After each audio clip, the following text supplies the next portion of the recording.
కీర్తనలు 37:1 ఈనాడు ప్రపంచంలో ఎన్నో విషయాలు జరుగుతున్నాయి. బైబిల్ చెప్తున్నది ఇదే, చెడ్డవారిని చూసి వ్యసన పడకుము. నాకు అది ఇష్టం. ఇలాంటి సమయంలో కూడా అది గుర్తు చేస్తుంది, ఎల్లప్పుడూ అప్సెట్ అయి ఉండనవసరం లేదు అని. చెప్పండి ఆమీన్. దుష్కార్యములు చేయువారిని చూచి మత్సరపడకుము. ఎవరైతే న్యాయంగా ఉండరో లేదా దేవునితో నీతిగా ఉండరో వారు గడ్డి వలెనే త్వరగా ఎండిపోవుదురు, పచ్చని కూర వలె వాడిపోవుదురు. ఇప్పుడు కొంచెంగా 2వ వచనాన్ని గురించి చెప్తాను. అది దేవుని నుంచి ఒక అధికారపు ఆజ్ఞ. ఏమంటే చెడ్డవారు వాళ్ళు కానీ మారకుంటే వాళ్ళు గడ్డి వలె త్వరగా ఎండిపోతారు. దేవుని సమయం ఏదో నాకు తెలియదు. అయితే దేవుడు తప్పకుండా వచ్చి చెడ్డవారితోనూ చెడుతోనూ డీల్ చేస్తాడు. నమ్మిక ఉంచి ఆధారపడి ఆనుకుని ధైర్యంగా ఉండుడి. దేవుని యందు మేలు చేయుము. దేవుణ్ణి నమ్మి మేలు చేయుము. మనం నివసిస్తున్న ఈ కాలంలో ఏం చేయాల్సి ఉంది? దేవుణ్ణి నమ్మి మేలుని చేయాలి. అదొక చిన్న సింపుల్ ఫార్ములా. కేవలం దేవుణ్ణి నమ్మడమే కాదు, కానీ నమ్మిన తర్వాత ఏదైనా క్రియ చేయండి.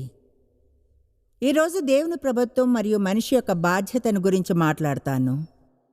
దేవుడు పాలకుడు, ఏం కావాలంటే అది చేయగలడు. అయితే ఆశ్చర్యపరిచే విషయం, ఆయన రాజ్యంలో ఆయన నియమించుకున్నాడు మనతో పార్ట్నర్స్గా ఉండాలని. అంటే ఆయనే అంతా చేస్తూ ఉండడం కాదు, కానీ మన ద్వారా చేయాలి అనుకుంటాడు.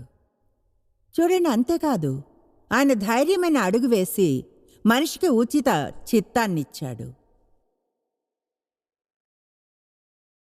ఆయన చిత్తాన్ని ఎంచుకోవడానికి దేవుడు మన ఉచిత చిత్తాన్ని యూజ్ చేయాలంటాడు.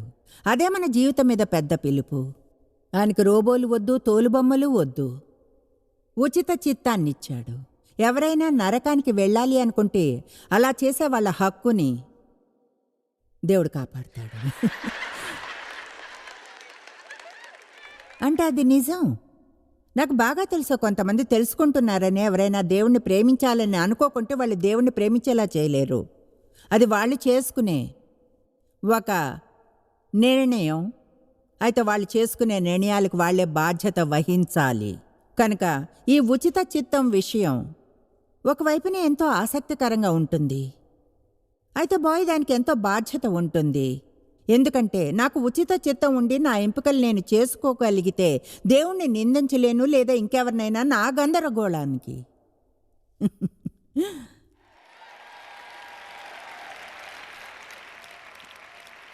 అండ్ దాంతో మనకు పెద్ద సమస్య ఉందా? నిందా నిందా నిందా నిందా. ఇప్పుడు ఇక్కడ ఈ ఏరియా ఉంది, ఇక్కడే చెడ్డవారు తప్పు ఎంపికల్ని చేసుకుంటారు. ఒకవేళ మీ పైన ఎలాంటి అధికారమైన ఉండి ఉంటే అప్పుడు కొన్నిసార్లు మీరు వారి చెడు నిర్ణయాల్లో పడి గాయపడుతూ ఉంటారు. మనకు అసలు అర్థం కాదు. నిజంగా దాని గురించి దేవుడు ఏమైనా ఎందుకు చేయడా అని. అయితే దేవుడు మనం ఏం చేయాలనుకుంటాడంటే ఆయన్ని నమ్మి మన ఎంపికలను చేసుకోగలిగినప్పుడు ఆయన వాక్య ప్రకారంగా ఎంపికలను చేసుకోవడం ఆరంభించి దానికి ఎక్కువ సమయం పట్టదు మీరు జరిగిన చెడు విషయాల ప్రభావాన్ని వాటిని తిప్పివేయడానికి. అయితే సాతాను చెడ్డవారు చెడ్డ పనులు చేయాలి అనుకుంటాడు. తర్వాత మంచివారు కూడా, లేదా మంచివారు దానిచే గాయపడతారు. తర్వాత వాళ్ళు కోపంగా ఉండి జీవితం అంతా అసహ్యంతో నిండిపోయి పగ తీర్చుకునేలా ఉండాలంటాడు. అయితే మనం తెలియగలవాళ్ళం, అవునా? మనం దానికంటే తెలివైన వారం కాదా?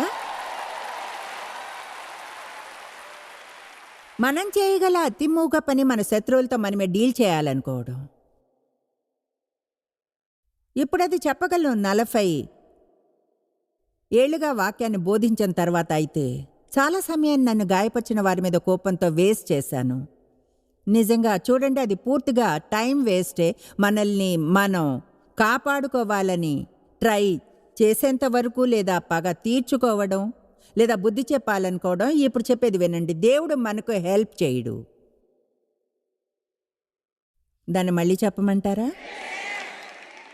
మనం ప్రజల్ని అసహ్యించుకున్నంత కాలము వ్యతిరేకంగా ఉన్న అందరి మీద కోపంతో, పగతో మనకు జరిగిన విషయాల వలన జీవితాన్ని నిందించడం, అలాగే దేవుణ్ణి అపవాదం నిందించడం వలన నిజంగా అది పనిచేయదు. మనం ఊరికే కూర్చొని నిందిస్తుంటే ఏ బాధ్యత తీసుకోం.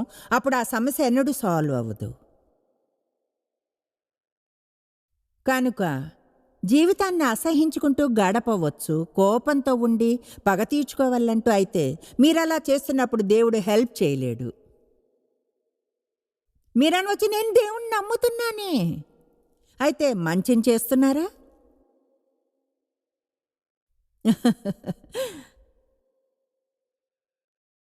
మీరు క్షమిస్తున్నారా? శత్రువు కొరకు ప్రార్థిస్తున్నారా? మీ బాధల మధ్యలో మీరు ఎవరికైనా బ్లెస్సింగ్గా ఉంటున్నారా? కమాన్, నేను దేవుణ్ణి నమ్ముతున్నాను. అయితే అదే సరిపోదు. ఈరోజు ఇక్కడికి వచ్చి ఇలా అని ఉంటే ఎంతమంది దేవుణ్ణి నమ్ముతారు? పైకి లేవని చెయ్యి ఒక్కటి ఉండేది కాదు. అయితే ఇలా అని ఉంటే దేవుడు మీకు చేయమని చెప్పింది ఎంతమంది చేస్తున్నారు?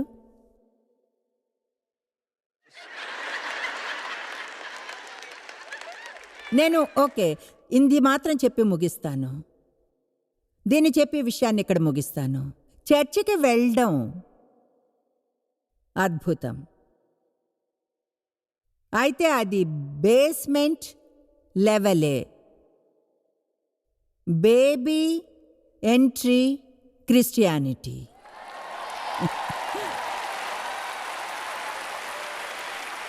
ఒక క్రిస్టియన్గా చెప్పవలసింది కేవలం అంతే. అయితే నిజంగా విచారకరం. అవును, మనం చర్చికి వెళ్ళాలి. అయితే చర్చి నుంచి బయటకు వెలిగించబడి నింపబడి సమాజంలోనికి వెళ్ళి యేసు ఆయనకి ఎలా ప్రతినిధిగా ఉండమన్నాడో అలా ఉండడానికి సిద్ధంగా ఉండాలి. అది విని విసిగిపోయాను. మీరు క్రిస్టియనా? నేను చర్చికి వెళ్తాను అంటే దేవుని వాక్యం నిజంగా ఔషధమే. ఒక అనువాదం ఉంది, అది ఐజాక్ లీజర్ ట్రాన్స్లేషన్. దేవుని వాక్యం ఔషధం, దాన్ని ఔషధంలా తీసుకోండి. కనుక ఏదైనా మిమ్మల్ని బాధ పెడితే మీకు కానీ దీనిలో కొంచెమైనా ఉంటే నమ్మకం అది దాదాపు అంతా సాల్వ్ చేస్తుంది. నమ్మకం కేర్ తీసుకొని సమస్య అంటే ఏది ఉండదనుకుంటాను. కనుక ఇది మన ప్రిస్క్రిప్షన్. ఇది నమ్మకానికి ఒక ప్రిస్క్రిప్షన్ డాక్టర్ జీసస్ ఇచ్చింది. ఇక పేషెంట్ ఎవరైనా సరే,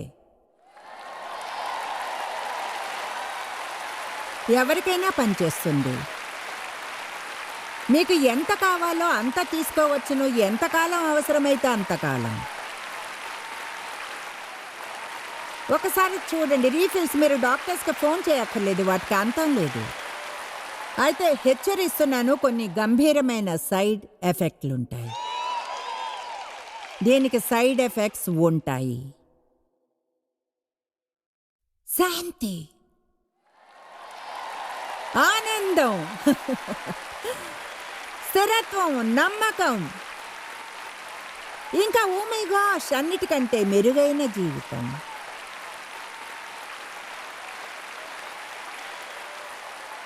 కనుక ఈసారి ఎప్పుడైనా అప్సెట్ అయితే కొంచెం నమ్మకాన్ని తీసుకోండి. ఎవరి మీదైనా కోపం వస్తే కొంచెం నమ్మకాన్ని తీసుకోండి. మీ జాబ్ పోతే కొంచెం నమ్మకాన్ని తీసుకోండి. ఆఫీస్లో అనుకున్న ప్రమోషన్ రాకుంటే డబుల్ డోస్ తీసుకోండి. ఆమేన్. అయితే నిజంగా ఈ విషయాన్ని ముగించడానికి మీ నమ్మకపు డోస్తో పాటు చూడండి, కొన్ని మంచి స్పూనుల మంచిని చేయాలి. దేవునిలో నమ్మకం ఉంచి మేల్నే చేయండి. బహుశా మనం దాన్ని మిస్ చేస్తాం. కీర్తనలు 37:3లోని ఆ అద్భుతమైన విషయం జీవితాన్ని మార్చివేయగలదు.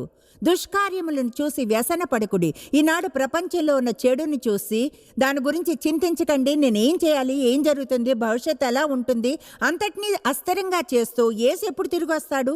ఆయన సరైన సమయంలో వస్తాడు. అది ఎప్పుడైనా సరే మనం సిద్ధంగా ఉండాలి. అది ఈ రోజైనా సరే లేదా 10 ఏళ్ల తర్వాత అయినా. ఆశ్చర్యం, ఒకవేళ మనం మన పనులతో యేసు ఎప్పుడు తిరిగి వస్తాడని తెలుసుకోవాలనుకుంటాం. ఎందుకంటే 1 లేదా 2 వారాలు వెయిట్ చేయాలేమో రెడీ కావడానికి. నేను తెలుసా సిద్ధంగా ఉన్నాను. నేను ఉన్నాను, తీసుకెళ్ళు. ఆమేన్. కనుక మనం దేవుణ్ణి నమ్మి మేలుని చేయాలి. అదే విషయం డాక్టర్ జీసస్ పేషెంట్ ఎవరైనా సరే ఎంతకాలం కావాల్సి వస్తే అంతకాలం, అంతం లేదు. సైడ్ ఎఫెక్ట్స్ అత్యంత సంతోషం. పరలోకంలో ప్రతిఫలం. అది అక్షరాల నిజం. కీర్తనలు 37 చెప్తుంది, దేవుడు సిద్ధంగా ఉన్నప్పుడు చెడ్డవారితో డీల్ చేస్తాడని. ఈ లోపల మన పని ఇలా అనకుండా ఉండడమే. మంచిది దేవా, అతన్ని పట్టుకో. మన పని వారికై ప్రార్థించడమే. మనకు దయ, జాలి, కరుణ అనేవి ఉండాలి. ఎవరైతే చీకటిలో ఉంటూ నమ్మశక్యం కానంతగా మోసపోయి తప్పిపోయారో వారి మీద.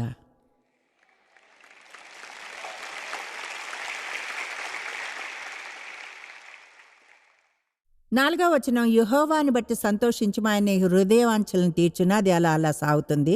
ఆ తర్వాత 8వ వచనం, కోపం మానము, ఆగ్రహం విడిచిపెట్టుము, వ్యసన పడకము, అది కీడుకే కారణము. అలా సాగుతుంది. 11వ వచనం, అయితే చివరికి దీనులు భూమిని స్వతంత్రించుకుందురు. అంటే అక్కడ మనం గమనించవలసిన కొన్ని విషయాలను చూస్తున్నాం.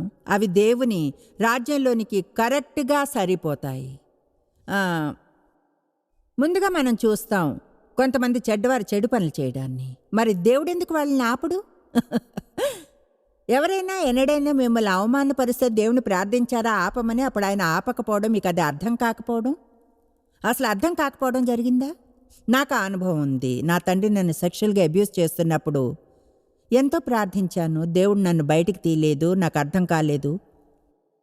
ఇప్పుడు వెనక్కి తిరిగి చూస్తే గుర్తించాను, ఆయన నన్ను దాని నుంచి బయటకు తీయలేదు, కానీ దాని నుంచి వెళ్ళేలా చేశాడని. సింహం గుహలోకి వెళ్ళవలసి వచ్చింది దానియేలు. దేవుడు సింహం నోరుని మూసేశాడు. శద్రకు, మేషాకు, అబేద్నెగోలు మండే అగ్నిగుండం నుంచి వెళ్ళారు. అయితే వాళ్ళు వెళ్ళడమే కాదు, కానీ వాళ్ళు అక్కడ ఉన్నప్పుడు సరైందే చేసినందున అగ్నిగుండం వేడిమి 7 ఎక్కువ చేయబడింది సహజంగా ఉన్నదానికంటే. ఇప్పుడు నిజంగా అది ఇంకా కోపం తెప్పిస్తుంది. నిజంగా ఏది సరైందో నమ్మిన దాన్నే చేస్తున్నప్పుడు మీ పరిస్థితులు మరింత హీనంగా అవుతాయి. ఎవరైనా అక్కడికి వెళ్ళారా, చేశారా? అయితే ఇప్పుడు గుర్తించాను, దేవుడు నన్ను దాని నుంచి బయటకు తీయకున్నా దాని నుంచి వెళ్ళేలా చేశాడని. నా నుంచి ఏదో చేశాడాయన, నా లోపల ఏదో చేశాడాయన. నా ఆత్మలో ఒక ఇనుముని ఉంచాడు, ఒక బలాన్ని, ఒక తీర్మానాన్ని. వేరే ఇంకెక్కడ దొరుకుతుందో నాకైతే తెలిసేది కాదు.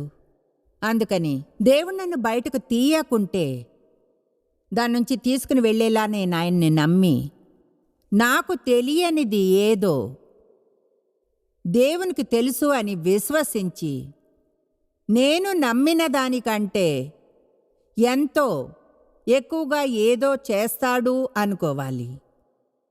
నా బాల్యంలో దేన్ని అనుభవించానో దాన్ని అనుభవించేప్పుడు అనుకున్నానని అనుకుంటున్నారా? ఈరోజు ఇక్కడ ఈ వేదిక మీద నిల్చుని ఏం జరిగిందో ప్రజలకు చెప్తానని, నేను దేన్నైనా అక్షరాల వాళ్ళు ఎలా జయించగలరో అని.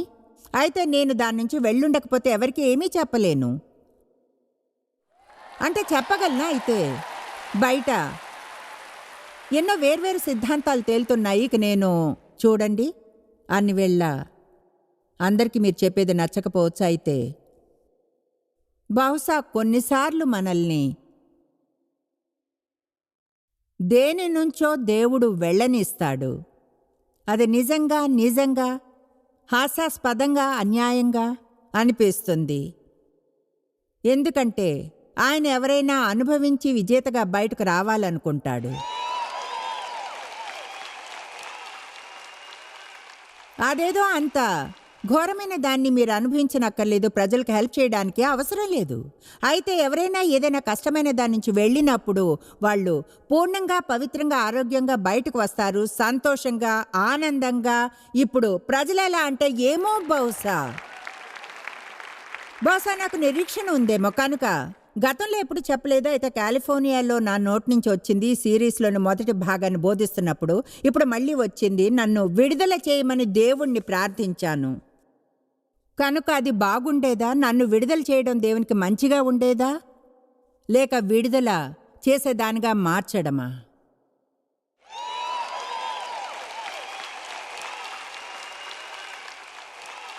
ఓకే, ఇప్పుడు ఇది చూడండి, మీకు విషయం చెప్తా, దాని నుంచి పారిపోగలను. ఇక్కడే ఎంపిక అనేది వస్తుంది.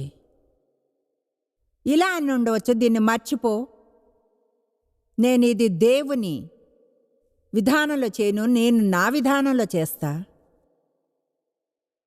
అదే మీరు చేయాలని అనుకోరు. చెప్పేది వినండి ప్లీజ్, అలా చేయకండి. మనిషి మనసు తన ప్లాన్ వేసుకుంటుంది, అయితే దేవుడు మన మార్గాన్ని నిర్దేశిస్తాడు. ఆమేన్. మనం చేయాల్సిన పని ఉంది, మనం తీసుకునే యాక్షన్ ఉంది, మనం తీసుకునే బాధ్యత ఉంది. అయితే దేవునిచే నిర్దేశించబడి ప్రేరేపించబడాలి. అదేదో ఊరికే నిన్ను దెబ్బకు దెబ్బ కొట్టడానికి నేను ఇచ్చేస్తాను,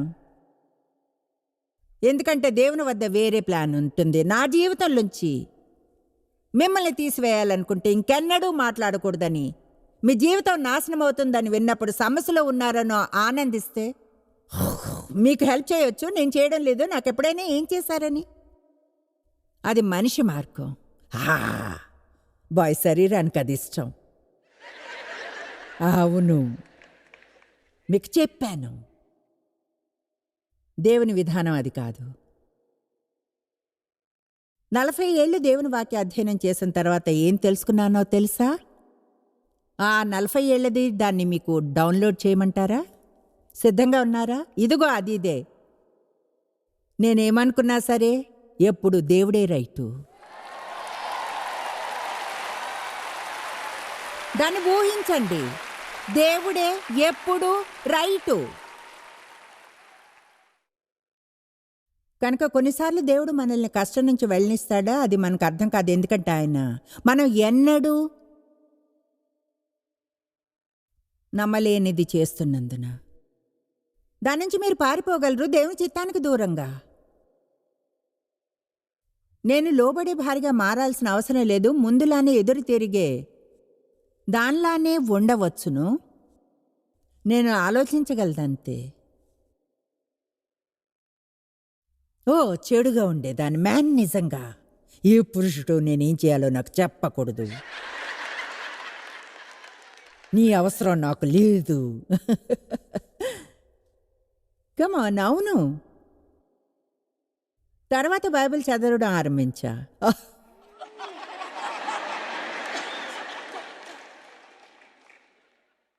మీరు మీ భర్తకు అనుగుణ్యంగా ఉండండి.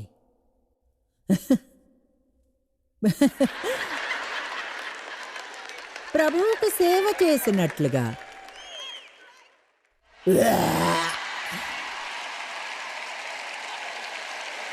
దేవా నో, అలా వద్దు.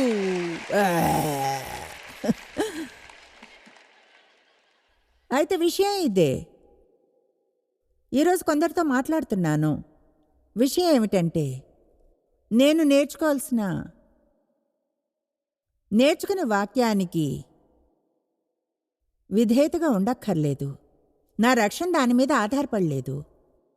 అలా చేయక్కర్లేదు. నేను అలా చేయకుంటే ఇక్కడ నిలబడి ఉండేదాన్ని కాదు.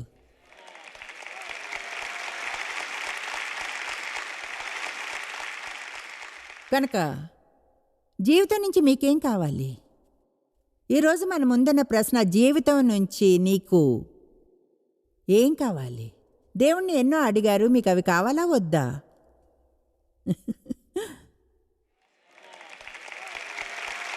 అవును, కొంతమందికి ఖచ్చితంగా తెలియదు. దేవుణ్ణి నమ్మి మేలునే చేయండి. మేలు చేయడం అంటే నాకు 2 విషయాలు. అవి రెండూ మంచివే. నంబర్ 1, దేవుడు ఏం చేయమంటున్నా సరే శ్రేష్టమైనంతగా మీరది చేయండి.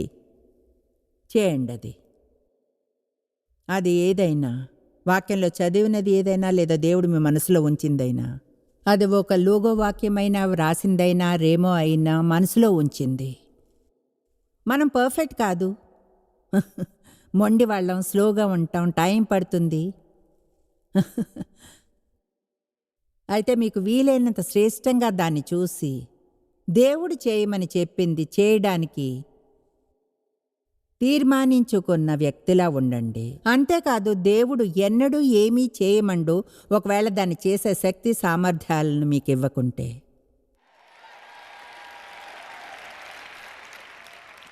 దేవుడు గైడ్ చేస్తే తప్పక ఏర్పాటు చేస్తాడు.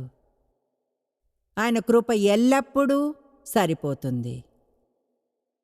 అందుకని మంచి చేయడం అంటే వీలైనంత శ్రేష్టంగా రోజు లేచి దేవుణ్ణి ప్రీతి పరిచేది ఏదో అది చేయాలని నమ్మడమే. దేవుణ్ణి ప్రీతి పరచడానికి మనం జీవించాలి. తర్వాత నంబర్ 2, మేలును చేయండి అంటే దాని అర్థం అదే.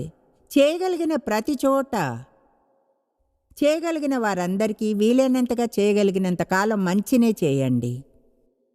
ఎందుకంటే ప్రజల పట్ల మంచిగా ఉండడంలో శక్తి ఉంది.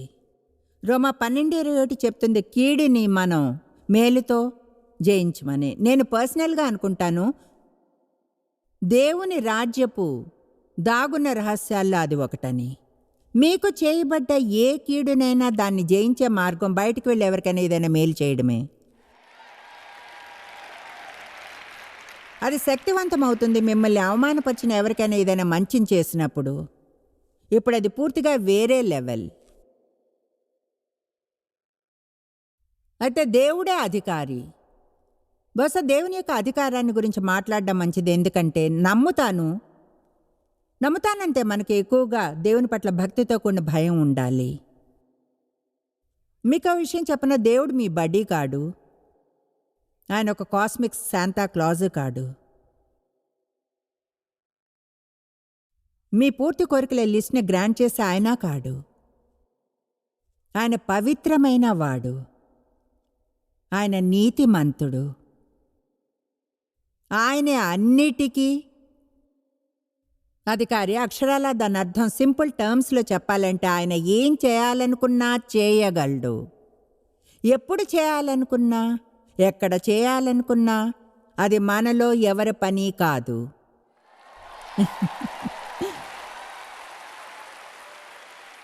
స్పష్టమైంది, సింపుల్ అయింది.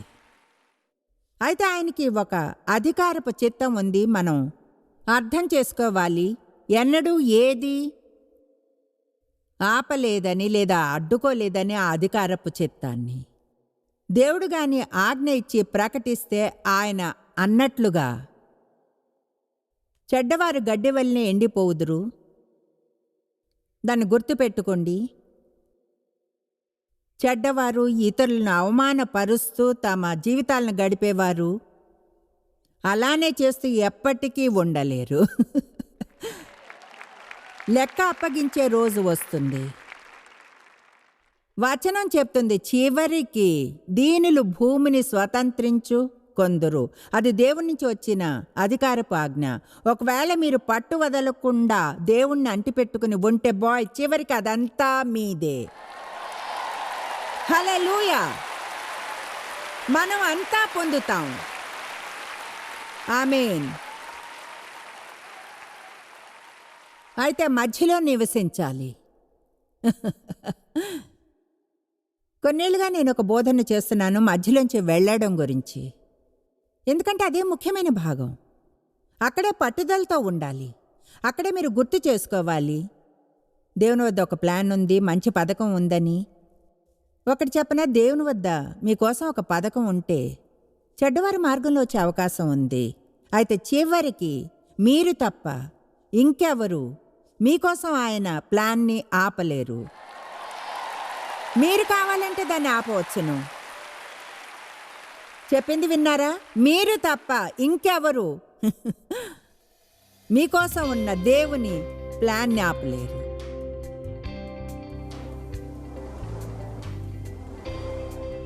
ఎవరు మీకోసం తెరవలేని ద్వారాలను దేవుడు తెరవగలడు. అయితే దేవుడు మనల్ని చేయమని చెప్పినది చేసే బాధ్యత మనకుందని గుర్తించండి. మనం ఊరికే ఏమీ చేయకుండా కూర్చోకూడదు. ప్రార్థించాలి, దేవుని నియమాలను అనుసరించాలి. మీరు చేయగలిగింది చేయండి, దేవుడు చేయమని చెప్పింది చేయండి, మిగతాదంతా ఆయన చేస్తాడు. మీరు ఎన్నడూ తెలుసుకోలేనంతగా జాయిస్ మేరీ మినిస్ట్రీస్లో మీరు మాకెంతో ముఖ్యం. మిమ్మల్ని అభినందిస్తున్నాం. మా ప్రపంచవ్యాప్తపు మినిస్ట్రీ సాధ్యం అయ్యేలా చేసే మా ఫ్రెండ్స్ మరియు పార్ట్నర్స్ కి థ్యాంక్స్. అందరం కలిసి ఆకలిగొన్న వారికి భోజనం పెడుతున్నాం, బీదలకు బట్టలు ఇస్తున్నాం, సువార్తను దేశాలకు చాటుతున్నాం. మమ్మల్ని కాంటాక్ట్ చేయండి లేదా joycemery.org ఈ రోజే విజిట్ చేయండి. మీ ప్రార్థన విన్నపాలను కొరకు అలాగే మరిన్ని సాధనాలను గురించి తెలుసుకోండి. జాయిస్ మేరీ షెడ్యూల్ ని చూసి భాగస్వామిలో భాగమవ్వండి, క్రీస్తు ప్రేమను ప్రపంచమంతటా పంచుకోవడానికి.